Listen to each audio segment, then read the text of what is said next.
Thank you very much for coming on the show. Good to have you. My pleasure. Right. Now, could you paint a picture of how this COVID-19 has impacted the film and entertainment industry? It's very difficult to put a figure on the losses to the motion picture industry. But there are areas of the motion picture industries where it is easy to extract empirical data. And one of such areas is the box office, because we have had cineplexes all over this country, and they have an integrated system of monitoring box office take-ins. They, for instance, have lost, for every month that they've not operated, they've lost at least 500 million naira. That is the average monthly take-ins for box office. But if you add on to that, the fact that when you go there, you buy popcorn and a soft drink, the concessions have lost another 500 million naira. So 1 billion naira a month is being bled from just the motion picture exhibition arm of the entertainment industry. So far, the whole of April, absolutely no earnings, 1 billion lost.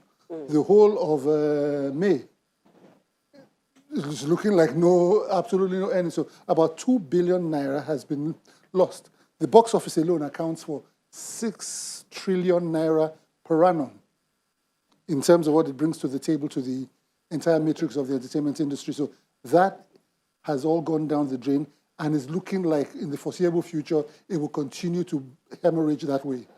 Now, as a major player in the industry, what changed for you given the impact of the COVID-19? A lot of things changed because, as I said, the only aspect of the industry where you can extrapolate empirical data is in the box office. But down the line, the multiplier effect of that is that, for instance, I was in the middle of acting in a movie, and that production had to pack up at the beginning of the lockdown. There were 3 other movies that I had been contracted to take part within this period of the lockdown. That is a loss of earnings, personal earnings to me, in the region of nearly 3 million naira. Those are personal earnings losses to me. And if you multiply that against the other people who are in this industry, the personal losses to people who are in the value chain of the motion picture industry is unspeakable. Now, I guess in the whole pandemic thing, some sectors, of course, are benefiting. We have the telecom sector, of course, that are benefiting because a lot of people leverage on technology, online, and all of that. How do you think this also has benefited the entertainment industry? We have the Netflix, we have Roku. How do you see, having people leverage on technology to also watch your show? The downside to all of that is the fact that new productions are not being made because the protocols and the guidelines for work to commence. For instance, as I said, I have just lost out on 4 motion pictures that I ought to have been in. So if they don't have new content going into these streaming platforms, they become boring and may eventually begin to lose revenue because they thrive on a constant feed of new content. So those people, it may look like right now during the lockdown, for instance, I was locked onto my Netflix, but I have watched practically everything that there is to watch on Netflix, and I know that there are no new productions. If it had worked well, there was a James Bond movie that was supposed to have been released, and that would have been a monster box office hit. And somewhere down the line, it would have made its way to the video streaming services, but it's not going to happen because the film never got released because of the. So it's really a no-win situation for everybody in the matrix, in the entertainment matrix. Now, a number of palliative, of course, was announced, during this period for different sectors. Were you expecting any? I strongly believe that the exhibition, the theaters, the cinema owners deserve to be compensated for this because through no fault of theirs, this has happened. In form of what? They have overheads, they have salaries to pay, and they have not been able to earn a penny, one brass farthing, because nobody goes to cinemas. Cinemas have been closed. So if nobody else, because the investment is very high. The margins are very slim because of the cost of the investments. Most of the cineplexes are in very expensive shopping centers, or what they call them, malls. Malls, yeah. These malls. The malls too are suffering because they cannot. And people are no You longer cannot going expect there. the cineplexes to pay rent when there's been no income.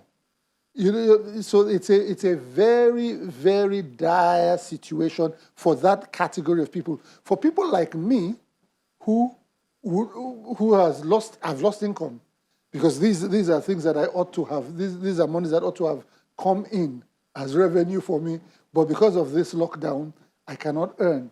I participate in a sitcom, a daily sitcom that airs 5 days a week. We haven't recorded in months. And if we don't record, I don't get paid. And if we don't record, they don't have anything to send to the streaming service or the cable television network.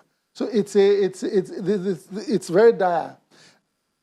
I know that they've set up a committee to meet and make recommendations to governments about how to, for want of a better word, mitigate the devastating effect of this lockdown.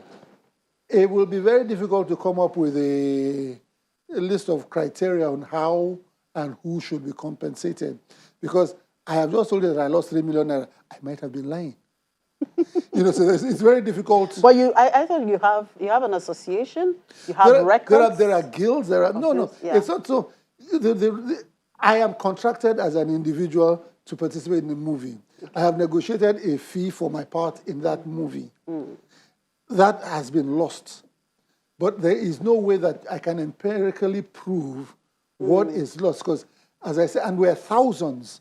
So it's almost impossible to find a formula for the equitable distribution of whatever it is, palliative that is. But the only people that I know, for instance, the Silverbed cinema chain is suffering huge losses. Genesis cinema chain, the other young film house. These are people who have expended billions of naira in investments, and right now they have absolutely no earnings. They also have salaries to pay, so people who work there are not earning. So as I said, it's a bit difficult. But what government can do for us is it give us some guidelines for opening. If you're opening churches in the not so distant future, churches are even places where there are masses of people. So whatever guidelines you issue to churches for congregations to come together, those guidelines can suffice also for the cinemas, which attract much less. And what about you footfall. Actors? Then again, we need the guidelines for us to work. We need guidelines for us to begin to present new content. And I know that, for instance, that my dear friend, Mr. Fred Amata, who's the president of the Guild of Directors, and the Emeka Rulers, who's the Actors Guild, I know that they have been making efforts to design a draft guideline to present to governments, for government to look at that. When I mean government, I'm talking about the NCDC, to look at and say, all right, it is possible if you use these protocols, that your filmmaking enterprise is safe and you can start working again.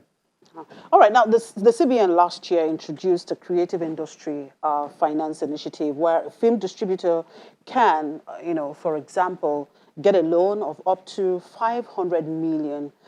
How much of disruption has this COVID-19 brought to this? You just nailed it now, because even that is in limbo right now. And nobody is going to process. First of all, that what CBN, you know that it takes time for the protocols to be observed even before those funds are released to the people who apply for it. So I'm not sure that anybody has actually accessed that money before this disaster set in, because it's a process. Getting a loan is a process. So I'm not sure that anybody has even accessed it in the first instance. And here we are in a situation where now people are going to be investment shy to move in that direction, because they can see what this COVID can. Who knows what's coming up tomorrow? So confidence has been greatly eroded in that sector. The music sector is also affected. For instance, the collective administration, the collective management organization for music, COSON, it did a very commendable thing by distributing some money to its members, 72 million, I think, in the middle of this. But they had been targeting to make at least 1 billion naira at the end of this year to be able to distribute to right owners. But that has been truncated now because the radio stations, the hotels are not paying because there's nothing happening. The hotels have been closed down, and the event centers have been closed down. These are people who usually pay for licenses to use music. They can't pay. Yeah. Okay. Aside from the issue of COVID-19, what other challenges does this industry experience? The challenges that this industry experiences are not peculiar to the industry. We have a challenge of power.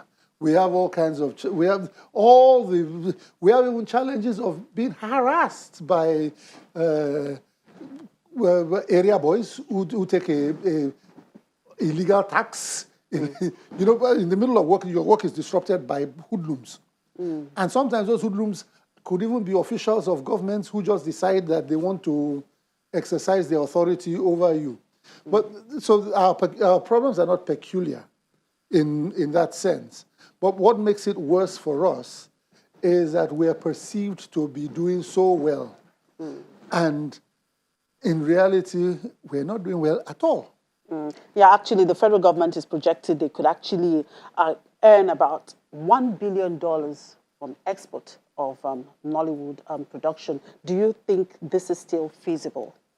I don't know how the federal government will, but I can safely tell you that the Nigerian music industry, individuals inside of that music industry have keyed into the, for want of a better word, the global matrix of the sale of music through the internet.